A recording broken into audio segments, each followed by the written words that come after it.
Hi folks, David here. Just going to make a quick video today for our new arms. So they're on the cart.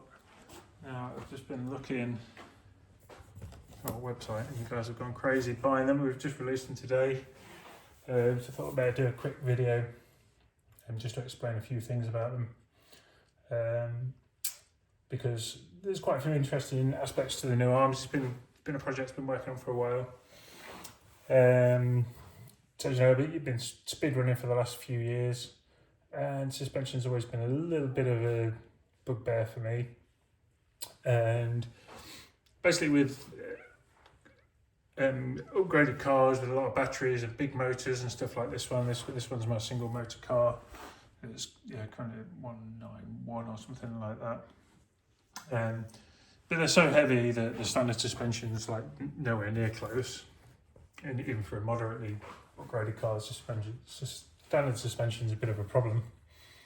And I've tried all sorts of things to get the settings right. So you see this car has still got so these are some massively upgraded springs that I've been using for a long time. They're about 2.5 times stiffer than the standard springs. To get those to work on the rear, I've had to use internal stops and done a lot of messing around with damping oil, and it's been so hard to get those to even close to working. I think I've left them in, they're not far. I think the damping's still a little bit weak. Yeah, I was never happy. I spent a long time trying to get the front suspension to work.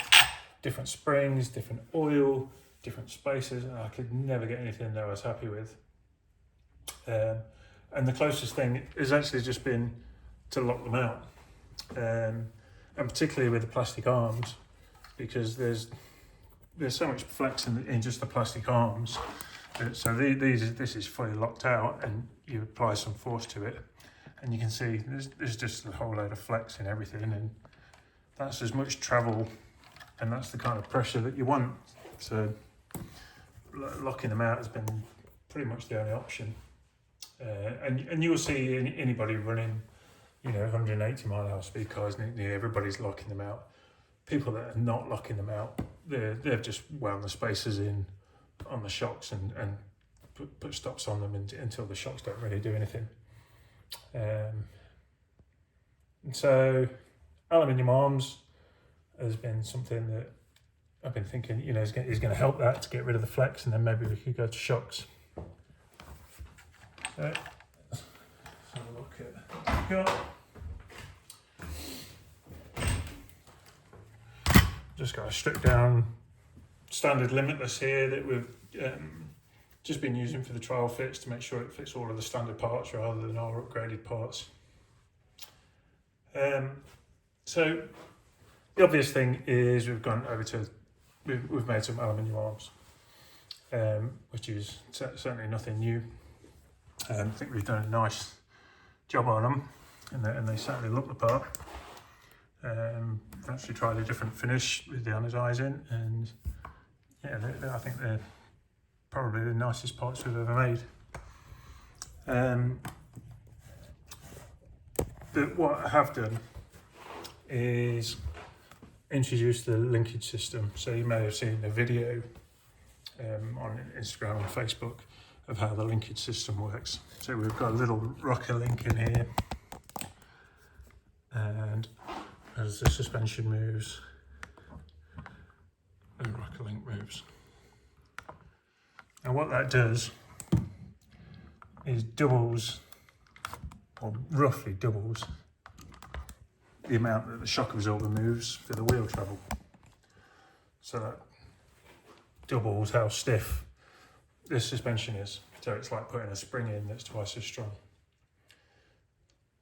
But what's nice about doing it this way is that this is just with standard springing. You can see I've got the preload wound all the way in there.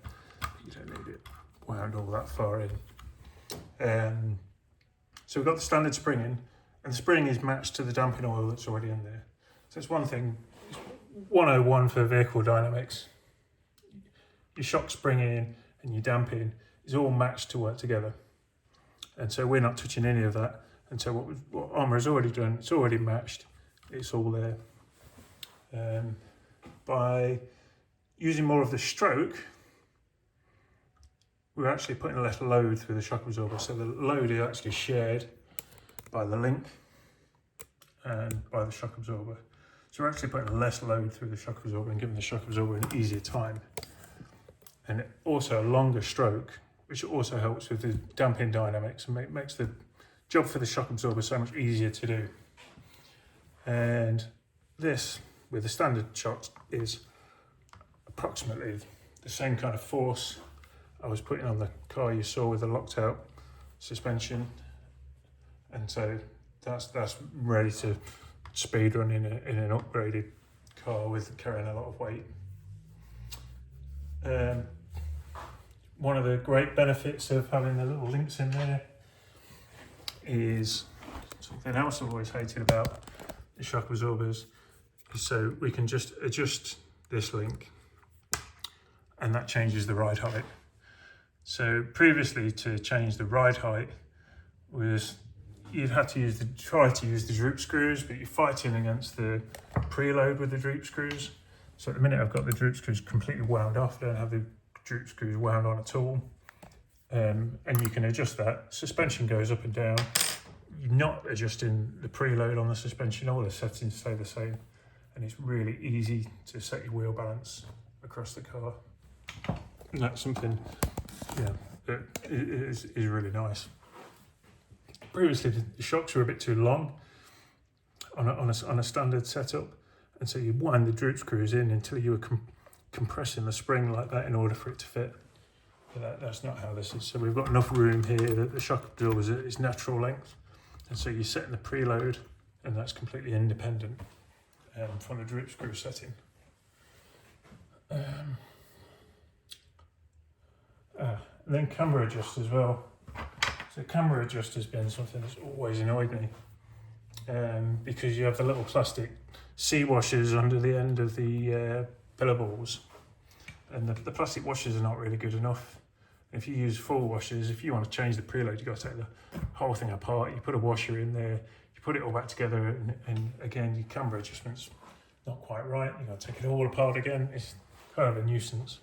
And even with the C washers, it's faster to do, but you can't. There's no fine adjustment there. If you want to just move it 0.2 of a millimetre, you can't do it. It's impossible. So what we've got with the aluminium arms, the benefit of that is we can just have a nut on the end of the pillar ball to adjust the camber setting. What you got to do is undo the nut, wind the pillar ball, which is more difficult with these ones because these are the standard Arrma ones on ours. If you've got our gold pillar balls, there's also a hex drive on there, so you can just turn the pillar ball. Then once you've got your setting correct, all you do is tighten the nut up and you're done. So it makes the camber really nice and easy. The rear, it's basically just the same setup as the front. Again, with the linkages in there.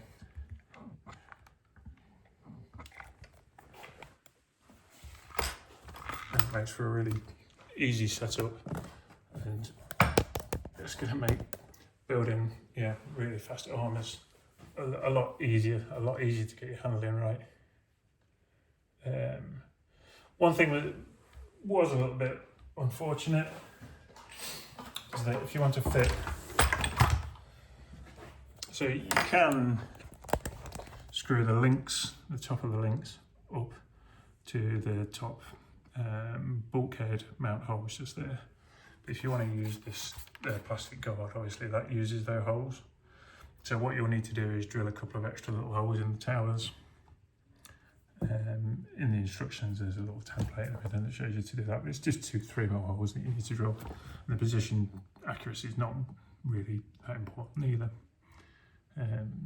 So that's one little job that you'll need to do when fitting the towers. If you buy our carbon fibre towers, We've pre-drilled all of those now, so if you've got our latest carbon fibre tyres as well, you won't need to do that. They'll be ready to go with the extra holes. I think that's all really. Yeah, I can see you guys have bought a whole lot of them, so that's great. It's great to see. Yeah, very, very happy with that. It's nice that you've really taken them on board. I'll show you a little side project that we're working on at the minute. It's for my daughters. This is Super Sledge Mark II. We've got Super Sledge Mark I at home. It doesn't have a seat, and the girls are too terrified to lay on top of it, so I'm building Mark II with a seat. And yeah, it's absolutely lethal because it's so fast, but it's a lot of fun. So it's not all RC, and it bikes here as well.